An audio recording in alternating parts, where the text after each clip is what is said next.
What is up, everybody? Welcome back to another video.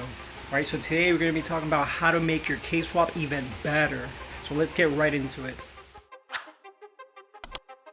Before I start, I'm in the garage. It is super hot. It is currently 94 degrees Fahrenheit, Celsius right over here, but it feels like 103 degrees Fahrenheit, Celsius over here. Once again, I'm in my garage because it's boiling outside, and you know, just have it a little bit ajar. Got the fan running to help me cool down in here, but I am sweating up. I am soaked, if you guys can see. But wanted to share these tips with you guys. If you guys are in a process of K-swapping, already have your K-swap, and you want to make it a little bit above and extra, which, by the way, all this is, you know, you're putting in the work, because once you plug in everything, all that is not in there. It is not included. I went ahead a little bit further, looked at schematics, looked at pin plugs from the old chassis to my current setup, and I got a lot of things to work that is not part of your plug and play connection, if you want to put it that way. So let's get right into it, and then let me share a little bit of those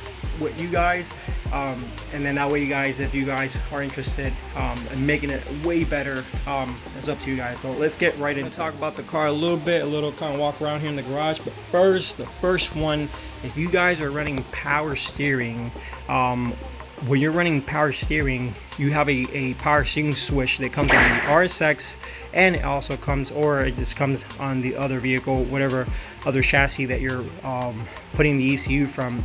And then my B18 B series had it as well, so I got that to work, which is not part of your plug and play conversion when you plug it in the conversion harness and all that.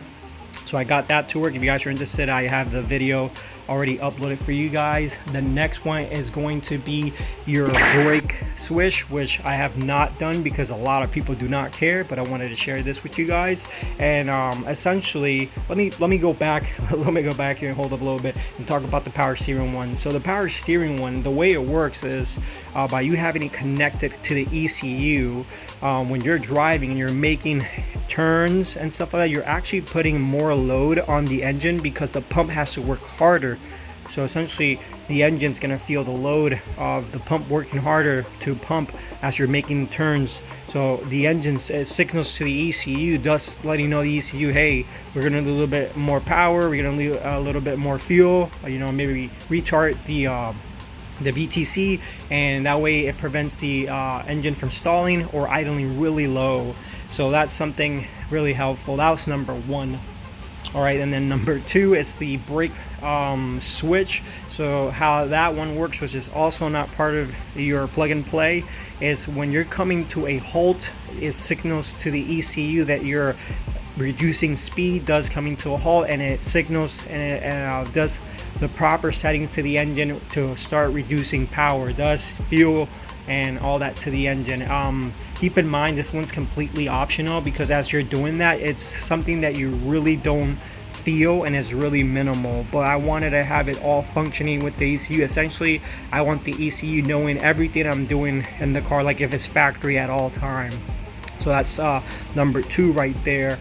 The second one is your evap system. So once you put in your swap and you have your native evap system, by native I mean it already comes with the car, you're not adding anything from a different chassis, it's not going to work. So something else that you have to pin correctly onto the ECU, which I found out, and I also had that video uploaded for you guys. There is a total of 5 or 6 pins that it's shared by the ECU, a lot of the same components. Once you swap those over, it pretty much signals the ECU knows exactly what it's doing, and it commands all of these sensors to work properly, like the charcoal canister, the purge valve, just to see the purge valve, and all that.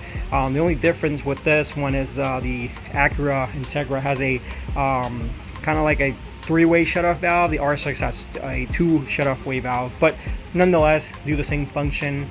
You know, all the vapors from the engine, from the gas tank, gets collected, which is really bad for the environment, goes to the charcoal canister, cycles in, and then it goes into the purge valve, which is operated by the ECU via vacuum, and it sucks in the combustion chamber, burns right through, and it goes right through the pipe, the exhaust pipe, obviously the catalytic, and then burns, thus burning cleaner and burning all that all over again.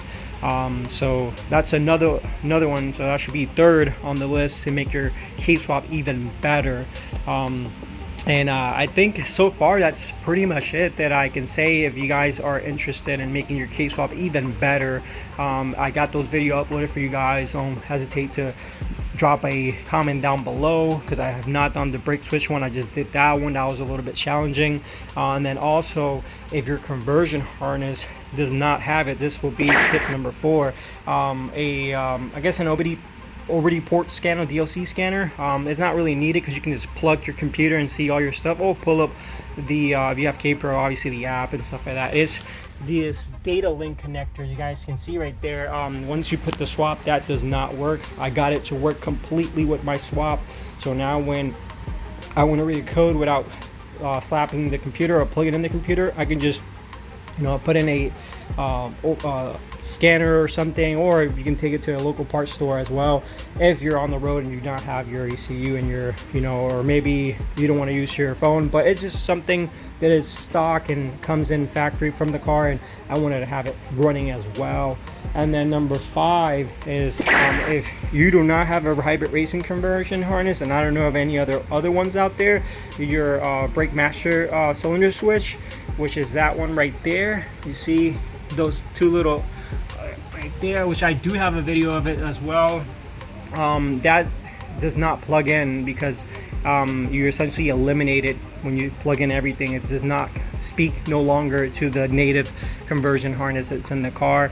So I jumped that one, got that one to work as well. So essentially what it does is if it's low on fluid, it triggers right there, closing the circuit, letting you know in the dash like, hey, I am low, or something is happening with the brake system. Does as well, helping you with anything that has to do with your brake fluid system, and I'm pretty sure the ABS as well.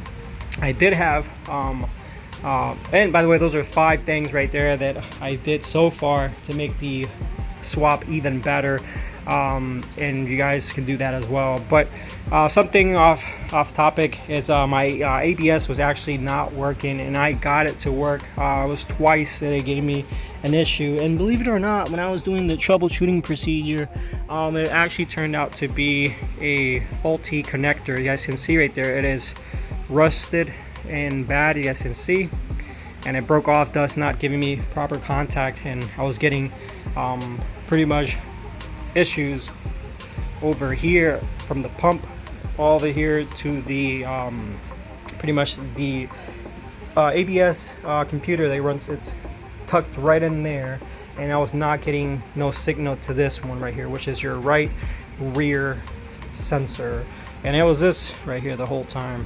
So yep, I got that one to work as well. But yeah, this is pretty much tips for you guys if you guys are interested. That's gonna conclude the video. Just sharing with you guys 5 little tips that I did, that I can remember so far. There's 5 little things I did that is not plug and play, does not come with your wiring when you do K-swap. This is pretty much, I'm not sure about Haltech or any other, or like Fuel Tech. I'm pretty much aware of K-Pro. I'm not sure about K-Tuner. I believe it should be about the same. A lot of things that are not plug and play that you have to on your own do. Those are the 5 things that on my own I ended up plugging in to the car to make it a better K-swap, a better stock feel OEM.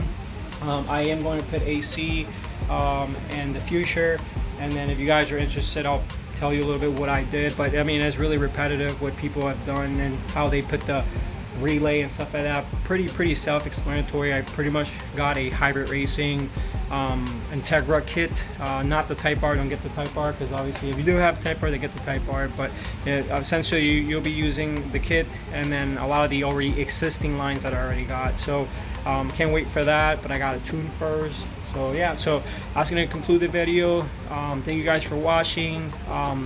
Keep coming back for more K-swap related content here. See you guys.